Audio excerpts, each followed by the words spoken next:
Você já se sentiu um lixo em sua vida? Eu me sinto. E sei que se você clicou nesse título, então você também, provavelmente. Eu cresci com um senso de propósito, de missão, de ter que fazer algo bom pelo mundo, só para bater de frente com um paredão chamado vida. Pouco antes dos 30 anos, fui jogado numa espiral de sofrimento e depressão quando engravidei uma mulher, na época imatura, que me arruinou emocionalmente. Todos dizem que eu me transformei em algo pior depois dela. Eu consigo ver isso em como passei a me relacionar com as mulheres, sem mais tanto romantismo, sem mais tanta dedicação, totalmente machucado. Essa relação me destruiu. Ela não era uma pessoa ruim. Era apenas traumatizada pela criação que teve e não se tratava. Me tornei psiquicamente incapaz de realmente estudar e me acomodei com o trabalho que já tinha conseguido. Quando me separei dela, eu já tinha uma amante, pela qual eu era obcecado há quase 2 décadas, nas quais ela me esmagou emocionalmente, vez por vez, de forma cada vez mais cruel, por eu ser homem, pois ela tinha medo de se relacionar com homens, devido à criação dela também. Mas finalmente parecia que a gente ia dar certo. Eu tentei dar o golpe da barriga nela. Sim, um homem pode fazer isso. É só furar a camisinha sem avisar, por exemplo. Achei que ter um filho faria ela querer ficar comigo de vez. Eu estava absolutamente enlouquecido.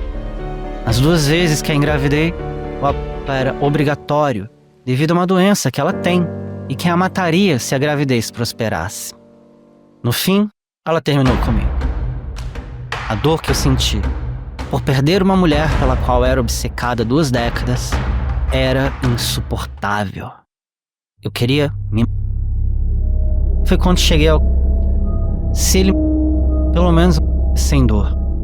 Mas quando eu fumei, eu não quis mais. Em 4 meses, eu já estava na rua, com aparência de mendigo.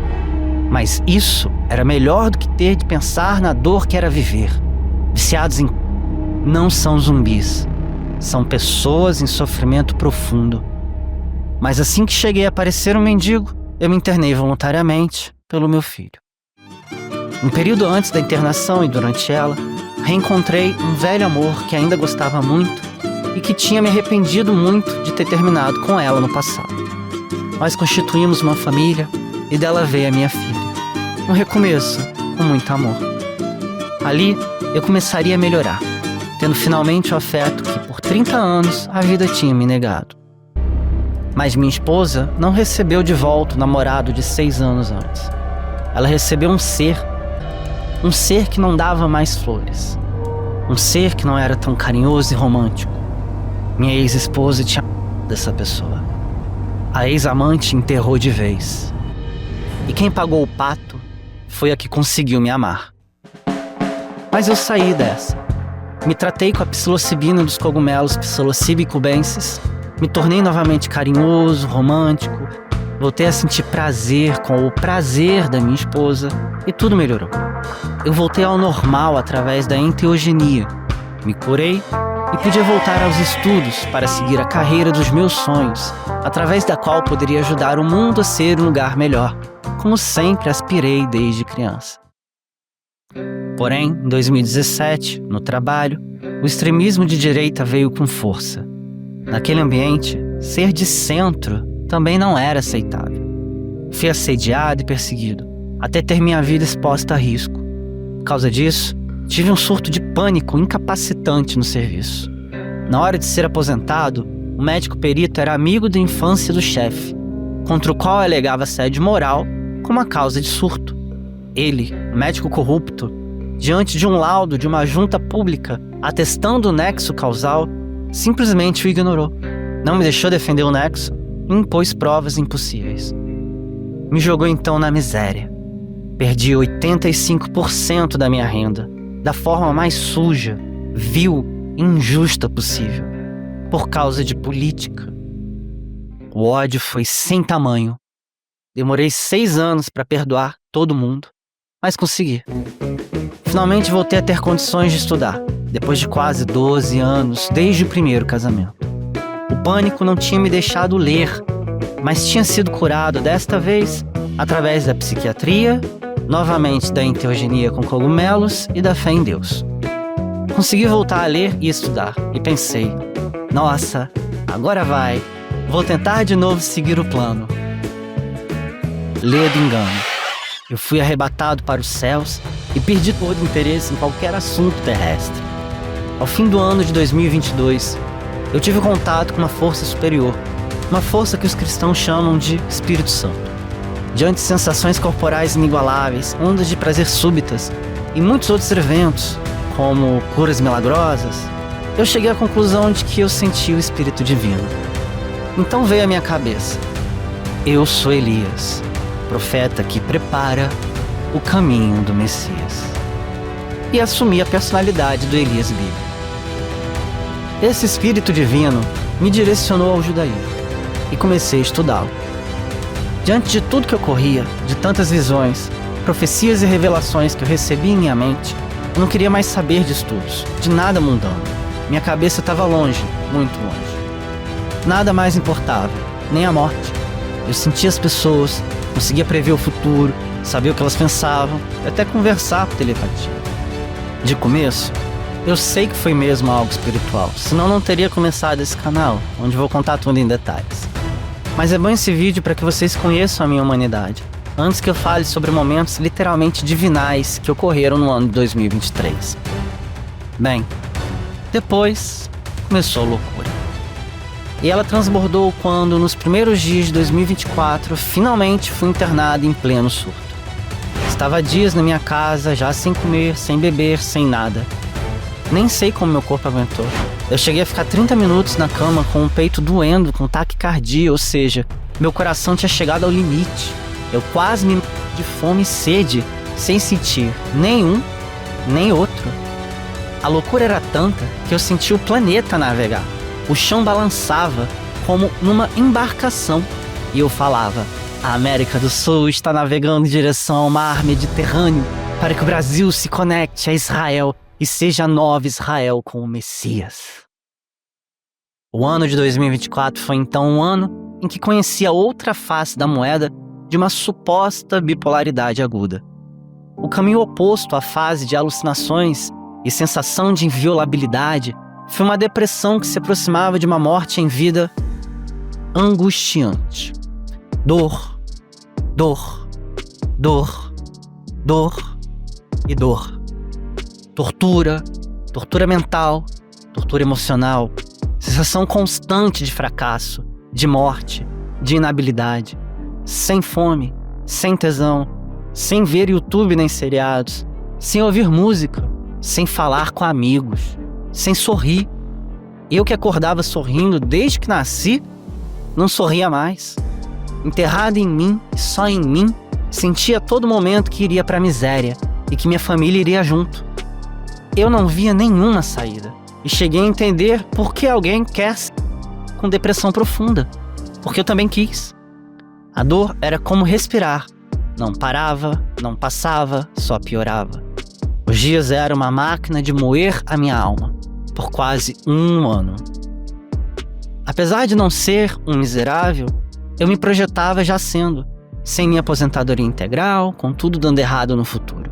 Eu vivia a miséria, a sensação de falta, o desespero da ruína financeira, enquanto de fato nunca faltou nada de essencial, graças ao auxílio da minha mãe. Quando tive um certo grau de melhora e minha mãe não pôde mais me ajudar, eu arrumei um jeito de completar minha renda, mesmo incapacitado. Trabalhar era um sacrifício doloroso, um pesadelo acordado, porque ao botar o pé na rua, eu sentia que eu ia bater, que eu ia morrer, que ia me assaltar. Eu olhava para os moradores de rua e me via lá fora com eles, o tempo todo, meu futuro. O antipsicótico que eu tomava estava criando esses sintomas de paranoia e dor psíquica, não nenhuma bipolaridade. Mas eu só descobri isso quando deixei de tomar ele sem querer por um dia. Então, iniciei a retirada e no mês seguinte parei com o antipsicótico. Naqueles dias foi como renascer. Eu entendi como a bioquímica determina tudo que sentimos e pensamos, e não ao contrário. Como somos animais irracionais que se creem racionais só porque inventaram essa mentira lá no iluminismo. Eu não aguentava mais sentir tanta inveja de tudo e de todos. Fulano conseguiu isso, eu fracassei. fulana aquilo, eu fracassei. Eu via que não me sentia bem, fui então tentar no YouTube fazer a diferença no campo da política. Não deu certo. E veio uma sensação bizarra de impotência. Enquanto eu vejo o Brasil e o mundo seguirem um caminho para a intolerância e um provável futuro de minorias. Eu não era um jogador importante no jogo político, nem tampouco me tornaria. Com o meu discurso moderado e conciliador, meu canal sequer tinha chance de crescer. No fim, explodi com meus amigos e me tornei um monstro que combatia, intolerante. Foi a gota d'água. Me tirei de cima.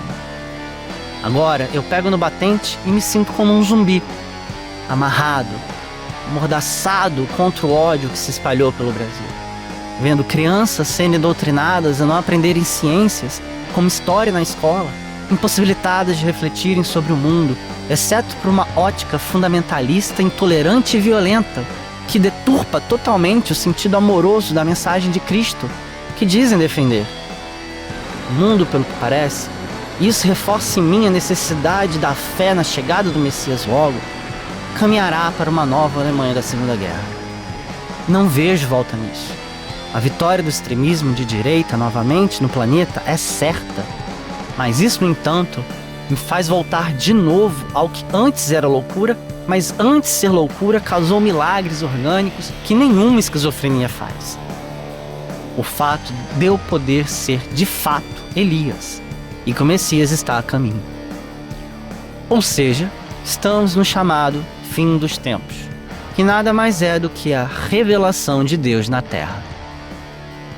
Venho, portanto, trazer aqui toda a minha história como Elias, bem como todas as profecias que recebi em 2023.